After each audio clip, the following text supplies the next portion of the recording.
여러분 안녕하십니까? 오늘은 2024년 3월 16일 토요일 아침입니다. 역시 오늘 아침도 자카르타는 비가 내리고 있습니다. 상당히 오랫동안 내리고 있는데요. 특히 오늘 아침은 비가 좀 더 많이 내리고 있는 것으로 보입니다. 콤파스 일면 톱에는요, 역시 그 익스트림 웨더에 대한 내용하고 그리고 전국적으로 그 피해 상황을 싣고 있는데요. 갑자기 일면 토 우편에 보면은 제르마티 ketentuan di undang-undang TNI dan Polri라는 제목의 기사가 눈에 띄고 있습니다. 이 내용은 번역해보면 군과 경찰의 법령을 주의 깊게 작성해라, 아니면 이게 주의 깊게 보라는 그런 내용으로 번역할 수 있겠습니다. 어차피 오늘은 밖에 비가 너무 많이 와서요, 토요일이지만 골프는 불가능할 것 같으니까 지금부터 인도네시아 정치권의 그 선거 전후의 그 변화와 조코위 대통령의 거취에 대해서 좀 전망해보는 시간을 갖도록 하겠습니다. 그리고 시간이 좀 나면은 일면 톱에 나와 있는 군경을 공무원 사회로 수평 이동할 수 있도록 하는 법안에 대해서 좀 말씀드려 보는 시간을 갖겠습니다. 우선 대선 전후에 인도네시아 정치권의 변화 그리고 그 전망에 대해서 좀 얘기해 보겠습니다. 대선 전의 정치권은 그린드라의 그 브라보를 중심으로 골가르, 판, 빼까베, 빼베베는 나중에 연합을 했습니다만, 이분들은 전진 인도네시아 정당 연합체, 즉 KIM이라는 것을 결성을 하고요. 브라보 기브란 후보를 대통령, 부통령 후보로 내세우면서 막판에는 파르타이 데모크랏 민주당을 끌어들여서 2024년 2월 대선을 말하자면 성공적으로 치러냈다고 볼 수 있겠습니다.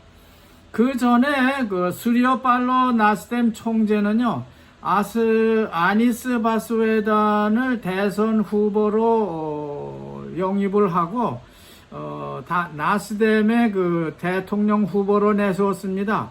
그리고 부통령 후보는 좀 더 시간이 지난 다음에 런닝메이트를 누구를 할까 이렇게 여러 가지 물색을 하던 중에 PKS의 무하이멘 이스칸다르라는 분을 부통령 후보로 영입을 했습니다.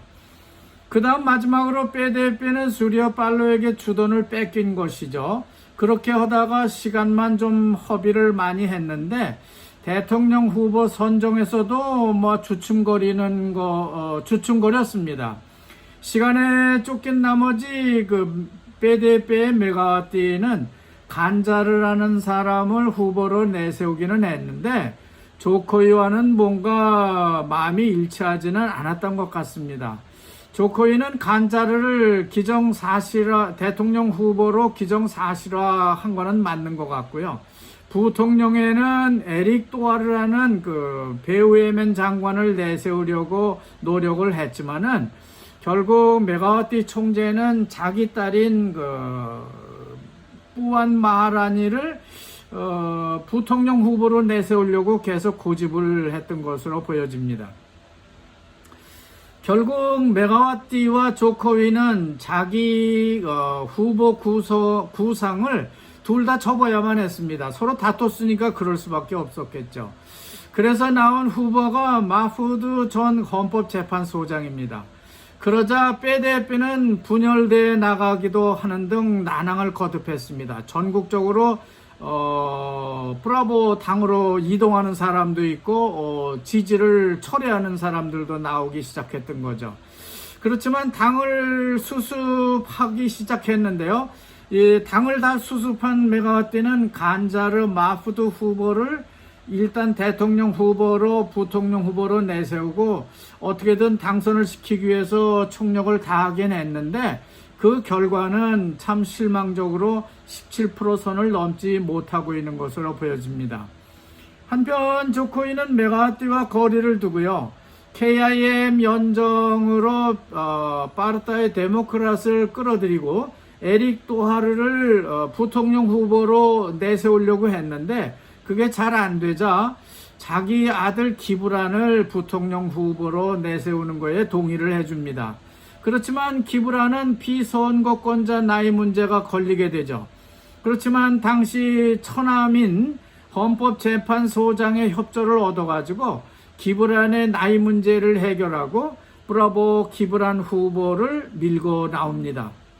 하지만 기브란의 등장은 지식인들에게 있어서 부정적 이미지를 더해갈 뿐 도무지 여론은 45% 전후를 맴돌기만 했지 변화가 없었습니다.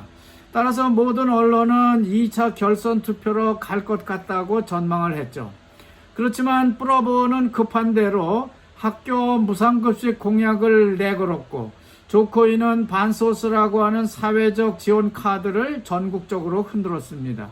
이것이 효과를 발휘했는지는 모르겠는데 퀵카운트 결과를 보면은 브라보 기브란 후보가 58%대로 급상승하는 결과가 나와서 이제는 1차 투표에서 유력한 당선자가 되고 말았습니다. 그러나 장외에서는요, 지방의 군경과 공무원들의 부정선거 시비가 끊이질 않고 있고요. 선관위의 PC 조작설까지 나오고 있습니다.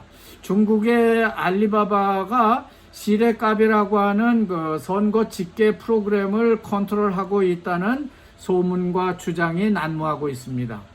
이제 선거는 이대로 확정되는 것 아닌가 하는 생각이 듭니다.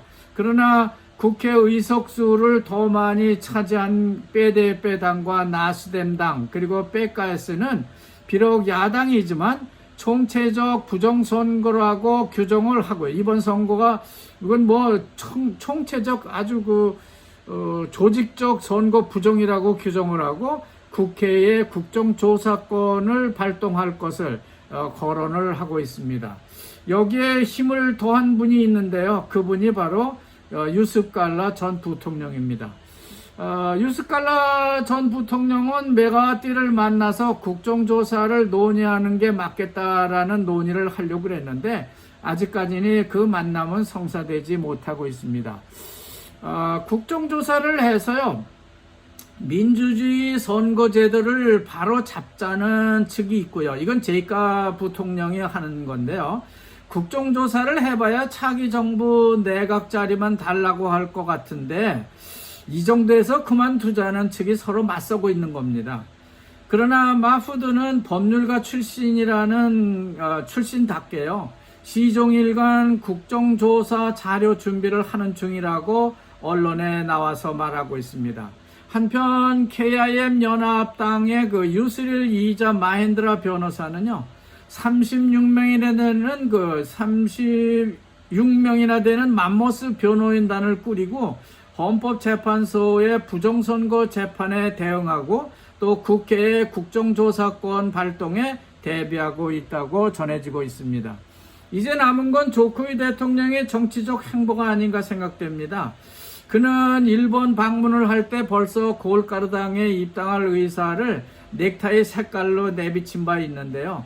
골가르는 이번 선거에서 의외로 크게 약진을 하는 결과를 가져왔습니다. 빼대빼당에 이어서 국회 제2당이 된 것이죠. 그렇기 때문에 제이카를 비롯한 당내 고위층들은요, 당원 당규대로 하면 된다는 원칙론으로 조코이 대통령의 골가루당 입당 자체를 거부하고 있지는 않습니다. 하지만 골가루당도요, 재정 문제를 안고 있기 때문에 상당히 부정적인 이미지도 크죠. 따라서 골가루당은 거부도 못하고 그저 어정쩡한 입장을 보이고 있는 상태라고 볼 수 있습니다. 그래서 나온 조정안이요, KIM 연합당의 조종자로 조코이를 모시자 하는 것이죠. 말하자면은 연합당의 대표로 모시는 게 어떠냐 하는 그런 의견이 나온 겁니다. 그렇지만 연합당의 대표라고 하는 것은 실질적인 권한은 별로 없습니다. 따라서 PSI라고 하는 막내 아들 당에서 조코이를 콜하고 있습니다. 이 당에 와서 우리 당을 이끌고 이 연합당을 좀 이끌어주면 어떻겠습니까 하는 의도겠죠. 이게 문제인데요. 만약 메가와티 프라보